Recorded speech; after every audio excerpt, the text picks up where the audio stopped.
Royal Rumble 2023 is upon us, ladies and gentlemen, and it's only right and it's only just that we bring to you our predictions for this year's most anticipated event. It's the Royal Rumble.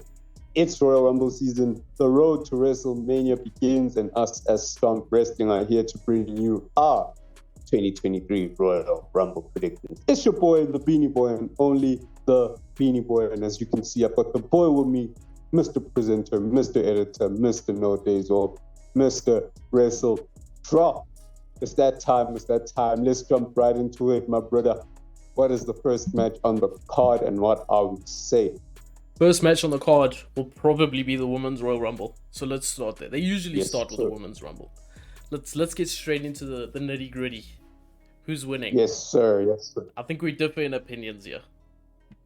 That's the thing. That's where it gets interesting, because, my brother, you know that I've been team not just Rhea Ripley, but Judgment Day from the onset. So my hope is that Rhea Ripley wins it, goes on to Mania, defeats Bianca Belair, and everything is right and just in the world. So that's my prediction. I know yours is completely different, which is fine. You'll tell us what your prediction is. But mine, Rhea Ripley for the win. That's what I got. Look, I wouldn't mind Rhea winning. I wouldn't mind it at all. But I want Becky to win. Of course you do. Of course I do. Of course, I'm a Becky stan at the end of the day. So I want Becky to win and face Charlotte at Mania. Becky versus Charlotte at Mania. Look, Rhea can still go for Bianca without winning the Rumble. Yeah. That's my thoughts. I was about to say that the point is not the journey, the destination. You know what I mean? And if Rhea Ripley's journey does not go through her winning the Royal Rumble, but the destination remains the same, then I don't mind it. But I just feel like it would be sort of her crowning moment. I feel like people have forgotten how much of a star she actually is. You know what I'm saying? Because she ran through NXT. She was in NXT UK. She did bits. Now she's walking around with the Judgment Day, and people kind of forgot who Rhea Ripley is. So I feel like, okay, even if she doesn't win, but a very solid performance. I'm expecting that from her and a few other people, but a very solid performance. And if she wins, she wins. If she doesn't, as long as she gets to Mania, that's my hope for the Women's Royal Rumble. Rhea Ripley for the dub. Look, Rhea's technically, in my opinion, the leader of Judgment Day. That's the way I look at it. Definitely. I don't think there is a quote-unquote leader, but if there is one, I think it's her. And secondly, my only issue with Rhea right now is she's not wrestling. I don't know why. Yeah. I don't know if there's an injury, if she's still recovering, but she doesn't wrestle very much. I mean, her last match was against Akira Tozawa. I think maybe in the house shows. Before that she didn't wrestle much. Before that she didn't do anything, because they brought in Michin, whose name I still don't understand, but Mia Yim. Yeah. And I thought they were gonna have like a singles feud, you know, but it seems she was there to just balance out the numbers. And you're right, we haven't seen much of Rhea Ripley before and after that Tozawa match. So it could be that she's nursing an injury, could be that they're saving her. Whatever the case is, we haven't seen enough of her, and that's probably why people have forgotten a bit about her. That's probably why. I mean, fair. I'd say that's fair. That's not I don't think that's anything against her. I just feel that if she was gonna win the Rumble, she'd have more matches leading up to the Rumble. They try put her more in the limelight, if that makes sense. But if she wins the Rumble, maybe it's their way of keeping her under the radar. It's not really working because everyone's talking about Rhea, but maybe that's their way.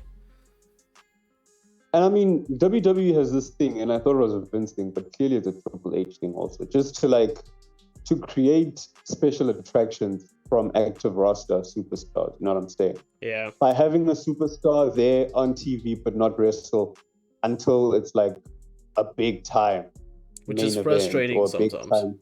it's very frustrating because we don't want to see that. We want to see our favorite superstars compete on a weekly basis. Especially someone like Rhea, who is dominant. The best way to show is let her be dominant week in and week out. She's not a Bray Wyatt who, there's a reason he doesn't wrestle every week. That's a special attraction. Roman Reigns, he's the champion. He doesn't need to wrestle every week. Yeah. But, yeah. Anyway, I'm saying... Yeah, go for it. I wasn't raising the point as a positive. Exactly. I understand that. Yeah, very big negative. But sure. Yeah, I'm still set on Rhea Ripley. For sure. Winning the Royal Rumble. Okay. Yeah. Next up, I've got Becky, by the way, just to clear that up. Yeah. Next up, Bianca Belair versus Alexa Bliss for the Raw Women's Championship. Look, there's only one outcome. There should be only one outcome. And if you want to hear the outcome we don't want, go check out our last video where we discussed 5 things we don't want to see at the Royal Rumble. We don't want to see, and one of them was Alexa Bliss dethroning Bianca Belair at WrestleMania. No. We do not want to see that, and that is nothing against Alexa Bliss as a competitor. No, it's not discrediting anything she's done. As in... Right now it is. Right now, yes. Yes. Right now she doesn't even have a character. What she's done in the past, I agree with you. Right now she doesn't even have a character. Exactly. So we can't even credit that.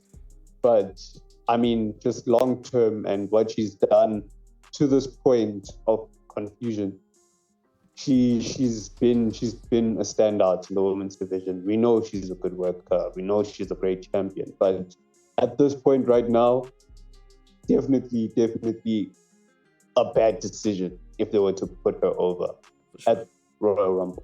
For sure. So I think it's clear. We don't even need to say it, but for the record, Bianca Belair for the Bianca Belair. I agree. Yeah. Okay, let's move on swiftly then to the match we don't want to see. Bray Wyatt versus LA Knight. Well, let me rephrase. I want to see the match. I don't want to see a pitch black match. Yeah. And that's the most unfortunate thing about this feud. Like, it's a feud that we didn't know we'd enjoy, but we actually are. And now they're just going to make a blow-off match, a gimmick match. Why can't we just have 2 great superstars who we've seen work in the ring, wrestling in a normal match? If there's shenanigans, then let there be shenanigans. But why because I'm fearing the worst for this stipulation or for this match type. That's the thing. It could have been a normal no holds bar, no DQ match, and then you could have your shenanigans. Then you can have your shenanigans. But the pitch black gimmick, I don't know if I trust it. My thing is, first it's pitch black gimmick, then what? Then it's going to be a Firehouse again. Then exactly my point. Why have your first match as a gimmick match straight away? It's frustrating, bro. And the worst thing that could happen, I mean, we spoke about that also in the 5 things that could happen, but this is a different point. We might not see the best of LA Knight in a gimmick match. You know what I'm saying? Because LA Knight he's a brawler, bro. He's a smackmouth, fists to faces type of superstar. Exactly. And now he has to wrestle against a seemingly comic character. It might not bode well for LA Knight. I don't think it's going to be one of his best matches. And I'm not saying he can't pull a rabbit out of the hat because he's that good. But it's going to be very difficult.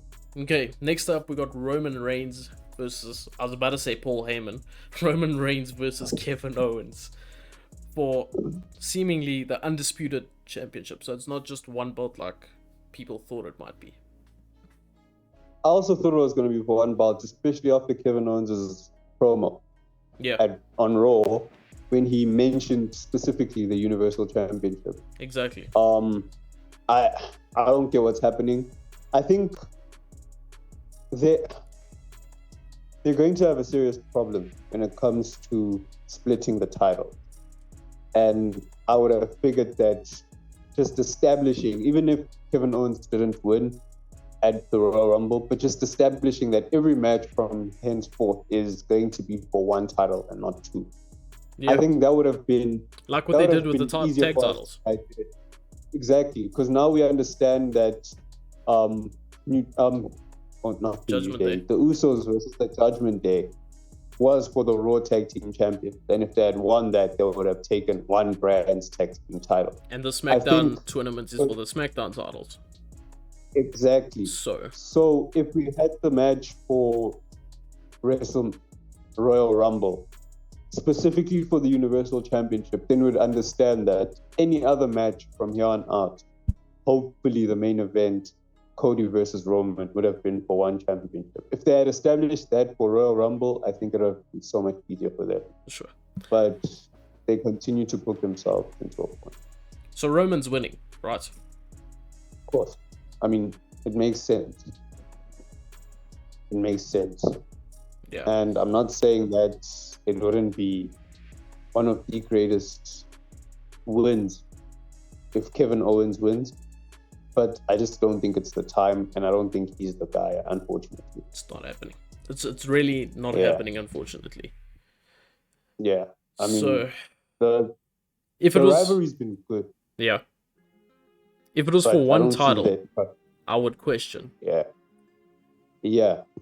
And that's the real point. Because I got excited, actually, on Raw when I heard him speak specifically about the Universal title, because I thought, plot twist, you know what I'm saying? Yeah. Could it happen? Could it not? And we know Kevin Owens he's a staple on SmackDown. You know what I'm saying? On Raw, you mean? And Kevin Owens is on SmackDown. Then, okay, then if I had known that, then I wouldn't have gotten so excited. Same thing though, but either way, it was for one title. Yeah, but my thing is, the United States champion is kind of like the world championship on Raw. On Raw, right now. Recently. Yeah. And SmackDown is missing a champion. Raw is missing a champion. Raw is missing a world title. Yeah. But they're booking the United States Championship so well. It's getting so much time on television that it doesn't really feel like, because Gunther's he's in a 6-man tag, then he's in a tag team match, then he's in a tournament, so it doesn't really feel like he's the mid-card champion carrying the brand. You know what I'm saying? Whereas on Raw, you've got all these superstars gunning for the champion. I see what you're saying. Okay, I understand exactly what you're saying now.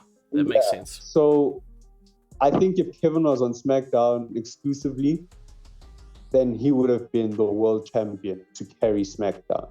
But if he's on Raw, then it's not going to happen. It really isn't. It's not happening either way. Roman is winning. It's either way. You're right. So we're both agreeing Roman's winning. Definitely. Okay. Yeah. Royal Rumble Tom. This is where the arguments have been flying around. I asked on my TikTok if there was 4 names left: Sammy, KO, Rollins. No, Sammy, The Rock, Rollins, and Cody. Who's winning? Yeah. And majority of the people said Sammy and Kevin. I mean, Sammy and KO. What am I saying? Sammy and Cody. Sorry. So yeah, it's the Royal Rumble excitement, bro. I get it. So I get it, bro. Who you saying? Or stupid question. I know who you're saying, but let's let the people know who you're saying. Bro, from the beginning, from get-go, from last year's WrestleMania, Cody Rhodes has been my number one, has been on top of the list. And I'll admittedly, I've had times where I've seen Sami Zayn work. Like that segment on Raw, I just looked at him and thought, this is a WrestleMania main eventer. You know what I'm saying? Yeah. The hype around him. Bro, there's just something about Sami Zayn and this current resurgence. And I love it so much when a superstar goes from practically being forgotten to becoming one of the biggest stars. It happened with Sheamus last year. It happened with Sammy last year, and it's continuing to happen. And my point is, it's things like that that make me think maybe Sammy isn't such a bad idea. You know what I'm saying? But then I think about Cody, and I'm just like, bro, the story writes itself. He's arguably a bigger superstar than Sami Zayn. And the story, again, writes itself. That Cody, the prodigal son, returns. doing it for the son of a plumber. Bro, I'm just imagining how big it's going to be. It could be like a miracle on Berman Street type of moment. Yeah. If Cody wins the WWE Championship at WrestleMania. I don't want to miss out on it. Are you not worried that people turn on Cody? Because Sammy didn't win. Exactly. That's the thing. I saw on, I can't remember which TikTok channel that it was, a TikTok account, but they were speaking about how the WWE Universe would turn on anyone else who dethrones Roman if it's not Sami Zayn, because that's how heavy people are on Sami. But I feel like if Sami is booked right, and right being him winning the tag team champions with Kevin Owens, if that is happening and that is done exquisitely, then people would have no reason to hate on Cody. I agree. So it really depends on both aspects of the booking. How Sami is booked and how Cody are booked. If there's a miscommunication with one of those, then there could be a serious riot. Let me explain. Sorry, I interrupted you. Yeah, Let me explain my reason why I don't think Sami should main event WrestleMania. Sure. So, Bob is a casual fan, or whoever is a casual fan. Tom, Dick, and Harry are casual fans. They watched WrestleMania last year. They saw Sami Zayn versus Johnny Knoxville. And they laughed their asses off. Okay? Now, they didn't watch anything else up until, call it the Royal Rumble, maybe only WrestleMania. But they decided, let's watch WrestleMania again. We had a good time last year. That guy lost to Johnny Knoxville last year. Now he's facing the champion who hasn't been pinned for 3 years. Fair shit. Yeah. You get what I'm saying? That's a slight problem I have. But I could be over-analyzing it. I could be thinking like Vince Russo. You're right. I could be thinking like Vince Russo, which scares me. But it shouldn't, bro, because on that same Johnny Knoxville beating Sami Zayn, people also saw this person who, like you're saying, they may have never known from above. So this Cody Rhodes person who was made such a big deal of when he returned. That same night. Exactly. So a casual viewer will be like, isn't this that major big shot that came back last year? The guy that they spent millions on pyro for. That guy. Exactly. So, the guy who blew up our budget for WrestleMania. That guy is now in a position where a casual viewer would see him in, and that is headlining. You know what I'm saying? That's my point. So I totally agree with that point. I agree. I hadn't thought of it until now, but it's such a valid point that you can't, especially for, it's important to realize that WWE fans, like Daniel Bryan used to say, are very fickle. And they could love you until you get to the point where they wanted you to be at. WWE fans are like, in the great words of Daniel Bryan, the Earth's champion, WWE fans are very fickle.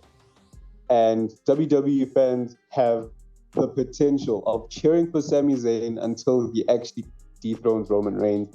Then on the Raw after WrestleMania, start to boo him. And that is either if they realize that he's not such a big star or they've gotten what they've wanted. You know what I'm saying? Usually when people get what they want, they just don't care anymore. Whereas if it's Cody Rhodes is a big star. Cody Rhodes is literally undeniable. You know what I'm saying? And his story is undeniable. So I agree. It's really a thing of what makes the best story long term. I agree. What is the decision long term? Because Sami Zayn, I don't want to say is a fad, but he's one of those people whose star is going to die down in a few months. For sure. And I don't think you want that as your champ. For sure. My other problem is, could the Sami Zayn story run all the way till SummerSlam? Say Cody beats Roman for one title. Yeah. Could Sami beat Roman at SummerSlam? It's a bit long, but it's a possibility. It could. And the one thing we appreciate is long-term storytelling. Exactly. But my thing would then be, what about Kevin? You know what I'm saying? Yeah, I feel you. It's going to be a bit of a problem because Kevin is another person who we can't overlook. Yeah. I feel unfortunately, fortunately and unfortunately, because he's put in so much work towards this feud. And Sammy reaching the top, I believe, would not have happened without Kevin Owens being part of the equation. No, yeah. You know, it just wouldn't have. It elevated it. It elevated it. Exactly. That's the word.